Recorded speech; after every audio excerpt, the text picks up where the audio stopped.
was in pain, but didn't seem to be hurt. My body still worked. I could wiggle my toes and my fingers.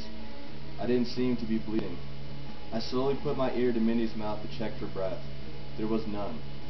Her body was pinned against the seat of the coach from the ceiling of the coach, which had collapsed upon itself from the impact of the crash. My thoughts could not take me from this moment. I still had one hand on Mindy's forehead and my ear to her mouth.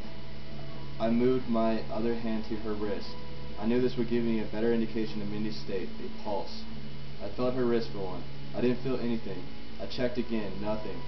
Tears continued to stream down my face. I rearranged myself in the coach to try and revive Mindy.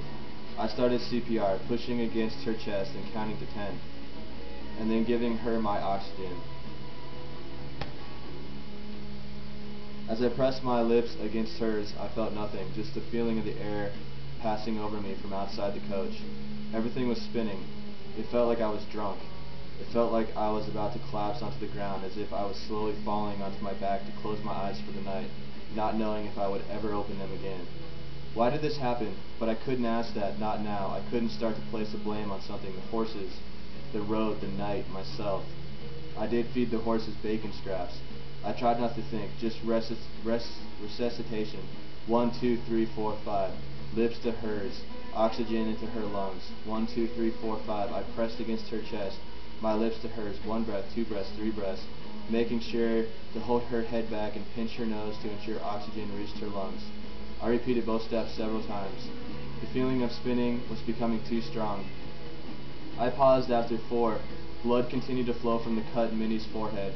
As I sat back onto my butt, I now had her blood on both my hands. I looked right at her and thought, this is it. Her eyes were still closed. She slept through it. Heavenly Father took her to himself. My mind screamed, try again. 5 more beats upon her chest, followed by 3 breaths. I did try again. I tried again 17 times. And after that I thought, try again, just try again. This can't be the end. I knew it was, though. I wiped the blood from Minnie's forehead and kissed her. It didn't feel like I was kissing her goodbye, but like I was saying hello to her for the first time. I knew I had to check on the coach van and the horses. I crawled out the side of the coach and pushed myself to my feet. Tears were still slowly leaving my eyes. I was hoping for the best, but expecting the worst. I walked slowly to the front of the coach. The moon was still shining brightly from the night sky. Nothing could be heard except my own slow-moving footsteps.